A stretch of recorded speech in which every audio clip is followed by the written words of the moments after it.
Good morning বন্ধুরা, কেমন আছো তোমরা? আশা করছি ভালো আছো, সুস্থ আছো। চুমকি হাজরা ব্লগ চ্যানেলে তোমাদের সবাইকে স্বাগত। আর আমিও ভালো আছি। দেখো, আকাশ ঘিরে মেঘ করেছে, আর আমি এই মেঘের মধ্যে দিয়েও এত জামা কাপড় কেচে নিয়ে এলাম পুকুর ঘাট থেকে, দিয়ে এখন মেলে দিচ্ছি।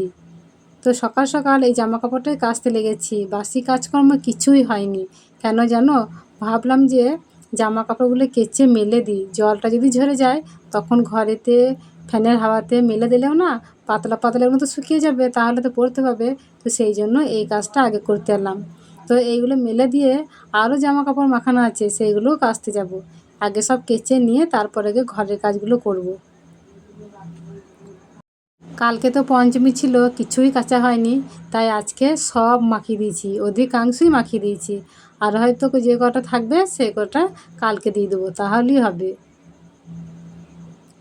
জামা কাপড় কাচতে গিয়ে প্রায় 11:30 বেজে গেছে। বারবার ঘাটে যাওয়া আসা, কাঁচা মেলা একা হাতে করেছি, তো অনেক জামা কাপড় কেচেছি।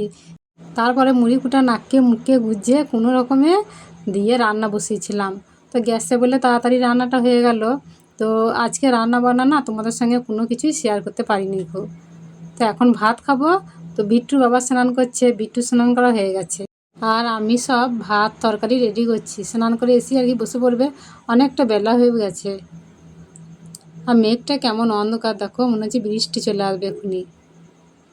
আর আজকে রান্না করেছি কলমির শাক ভাজা, উচ্ছে আলু ভাজা, আর এই যে মাছের ঝাল।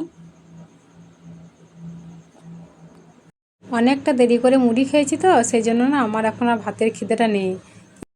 তবুও বেড়েছি, দুপুরবেলায় ভাত না খেলেও তো নয়। দেখো, বাংলায় একটা প্রবাদ আছে না, উঠলো বাড়িতে মক্কা যায়, এর আবার উঠলো বাড়িতে শ্বশুর বাড়ি যায়। দেখো, শ্বশুর বাড়ি চললো, ভাত খেয়েই শ্বশুর বাড়ি চললো, ড্রেস পরা হয়ে গেল। তো হঠাৎ করে আর কি যাচ্ছে, হঠাৎ করে ঠিক হলো আমাকে নিয়ে যাচ্ছে না, আমার ছেলেকে, ও একা একাই যাচ্ছে। আমার কিন্তু মনটা খুব খারাপ করছিল, আমার বাবার বাড়ি যাচ্ছে আর আমি যাচ্ছি না। আর আমি অনেক দিন হলো যাইও নি, খুব মনটা খারাপ করছে। আর বাবা মায়ের জন্যে মনটাও খারাপ করছে, বাবা মায়ের এবার শরীর খারাপ, শরীর খারাপটা শুনে আরও মনটা খারাপ করছে। মনটা খুব চাইছিল যেতে, কিন্তু যাওয়া হলো না। সামনে তো পুজো, বাড়িতে তো অনেক কাজকর্ম, কী করিবা যাব। তো বুঝে পেরিয়ে তো যেতে হবে, তাই না? ও যাচ্ছে, চলে আসবে। আজকে হয়তো আর আসবে না, কাল সকালেই চলে আসবে। ও চলে গেল ভর দুপুরবেলাতেই, নাকে মুখে গুজে দুটো। তারপরে আমি শুয়েছিলাম, শুয়ে শুয়ে ফোন দেখছিলাম বাসনগুলো ফেলে রেখে। তো বাসনগুলো আমি আর সঙ্গে সঙ্গে ধুয়ে নিতে পারিনি, এত কষ্ট হচ্ছিল। পুজো এসেছে, কাজকর্মও তেমন বেশি বেশি, তো কষ্ট হচ্ছিল আর কি। দিয়ে ওই কলতলে ফেলে রেখে দিয়েছিলাম, দিয়ে শুয়েছিলাম। দিয়ে এখন 5টা বাজে, এখন তো এবার ধুতে হবে, তাই না? তো ধুয়ে নিচ্ছি। আর এই সজলধারা কলের জলটা দেখো কখন এলো, সে 12টার সময় এলো। মানে সকাল থেকে এত জলের প্রয়োজন ছিল, কতবার যে ঘাট গেছি কাচতে, তারপরে বাসন ধোয়া, স্নান করা, কত কিছু করেছি, কত জলের প্রয়োজন ছিল। তখন কিন্তু জল আসেনি, 12টার সময় জল এলো। তখন কি আর জলের কোনো দরকার ছিল? 2 বালতি জল নিলেই রান্না হয়ে যাবে, আর জলের কোনো দরকার নেই। দিয়ে তখন থেকে জলটা সমানে আছে, দেখো এখনও পর্যন্ত আছে। তো ভালোই জলটা পড়ছে, এখন বাসনগুলো ধুয়ে নিচ্ছি। আমার ছেলেটা গেছে খেলা করতে, ক্রিকেট খেলা খুব ভালোবাসে, খুব নেশা, প্রত্যেক দিন বিকেলবেলায় যায়। মানে বৃষ্টি হলেও আর কি ছাড়বে না, যাবি। কখন যায় না জানো? যখন খুব ঝমঝম করে বৃষ্টি হয় তখন আর যেতে পারে না, তখন তো বাড়ি থেকে বেরোতে পারে না, তো তখন আর যায় না। না হলে বিকেল 4:30 বাজলে আর বাড়ি থেকে আটকানো যাবে না, যাবেই খেলা করতে প্রত্যেক দিন। বাসনগুলো ধোয়া হয়ে গেলে ঝাঁটপাট দিয়ে মাথাটা আঁচড়ে, চুল টুল আঁচড়ে আর কি, এখন এই যে অ্যাডভেস্টার চাললে এই ক্যাথাটাকে মিলে দিয়েছিলাম কেচে। এত বাদলের সময় তবুও কিন্তু আমি ক্যাথাটা কেচেছি, যে কত রিস্ক নিয়ে দেখো। ভাবলাম তো শুকোবে না, 5 দিনও হয়তো শুকোবে না, কিন্তু আশ্চর্য বিষয়, একদিনই শুকিয়ে গেছে। আর এই ক্যাথাটা কত বাজে তুলা পাড়া করেছি, তার নাই ঠিক আজকে। এই প্যান্ট দুটো কিন্তু শুকোয় না, এই জিন্সের প্যান্ট দুটো কোমরে একটু একটু ভিজে আছে। আর এই যে ডাসা পেয়ারাটা এখন খাবো। প্রায় প্রায় দিনই না পেয়ারা নিয়ে এসে রেখে দিই, খাবো খাবো করে, আর খেতে মনে থাকে না। দিয়ে তারপর দিন খেতে গেলে নরম হয়ে যায়।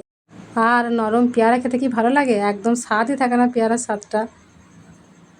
সন্ধেবেলায় চা করেছি, আজকে বিট্টুর বাবা নেই, চা করা বলারও কেউ নেই, কিন্তু আমাদের বাড়িতে এমনি দুজন এসেছে, সেই জন্য আর কি চা করেছি, দুধের চা, অনেক দিন পর।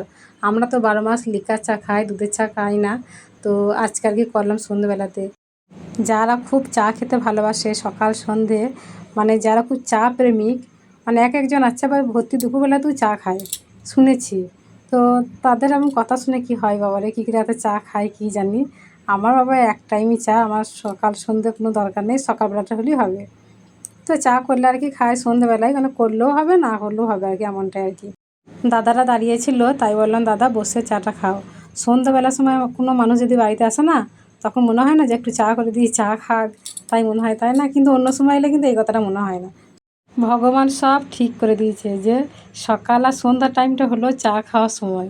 মানে ভেবেও কি আশ্চর্য লাগে না, কত কিছু ভেবে। সবাইকে চা দেওয়া হয়ে গেল, আর এখন আমরা দু মা ছেলে মিলে চা খাবো, বাটিতে বাটিতে নিয়েছি, আমরা কাপে চা খাই না। আর সঙ্গে দুটো বিস্কুটও খাচ্ছি, শুধু চা খাচ্ছি না। তো বন্ধুরা, আজকের ভিডিওটা এই পর্যন্তই, দেখা হচ্ছে আগামী পর্বে। সবাই সুস্থ থাকো, ভালো থাকো, টাটা।